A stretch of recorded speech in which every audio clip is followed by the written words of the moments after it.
On va vous raconter l'histoire des Aubiers, la longue histoire des Aubiers. Et tout débute en 1957 avec l'achat par la ville de 1000 hectares de terrain. À l'époque, c'est un quart de la surface de la ville.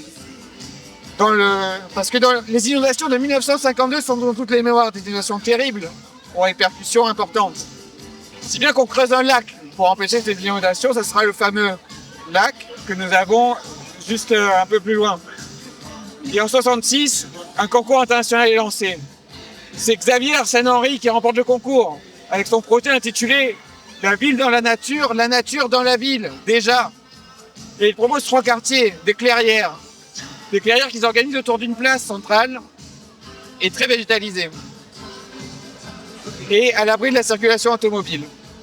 Donc 3 clairières, mais seulement une sera réalisée. Ce sera la clairière des Aubiers. Et ce projet est ensuite confié aux architectes Savon, Delorme et Dugravier.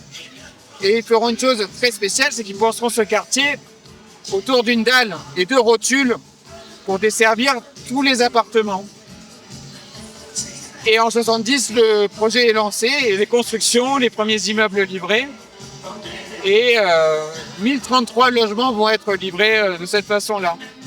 C'est les premiers réajustements. De nombreux logements sont vides et les parkings sont peu utilisés. Les commerces installés sur la dalle manquent de dynamisme. Et la vie de quartier s'en ressent.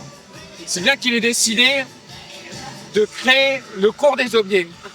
C'est-à-dire de démolir la dalle parking centrale pour ramener le quartier au niveau du sol. Et c'est aussi une époque où les façades sont peintes. L'original était en béton et aujourd'hui elles sont blanches. Et les coursives aussi sont rénovées.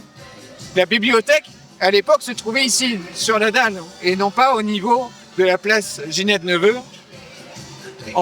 le long de l'avenue Larocque. De multiples commerces s'installent, on a un peu une vie de quartier. Il y a même le centre interministériel de renseignement administratif qui vient s'implanter et Aquitanis qui installe son siège. Ok. Donc le quartier au XXIe siècle. Les années 2000. Lancement de nouvelles études pour accompagner l'arrivée du tramway, notamment autour de l'avenue Larocque. Si bien que le tramway arrive aux Aubiers en 2008. C'est aussi un moment important parce qu'il y a la démolition du pont de Cracovie qui séparait le quartier de Bordeaux et que le tram va contribuer à effacer et donc faciliter le lien entre les Aubiers et Bordeaux. 2013, démolition partielle du C2 pour finir d'ouvrir le cours des Aubiers et de pouvoir dégager la perspective vers la prairie. 2017, nouveau plan d'aménagement de Flint Architects qui fait l'objet d'une importante concertation. Et demain, les projets se succèdent. Les démolitions de l'ancien siège Aquitanis d'Alteras Domo France vont permettre à terme de créer une nouvelle place de quartier arborée. Et la dalle Aquitanis, demain, va permettre de ramener l'ensemble du quartier au niveau du sol et ainsi effacer la dalle construite à l'origine dans les années 60. Voilà.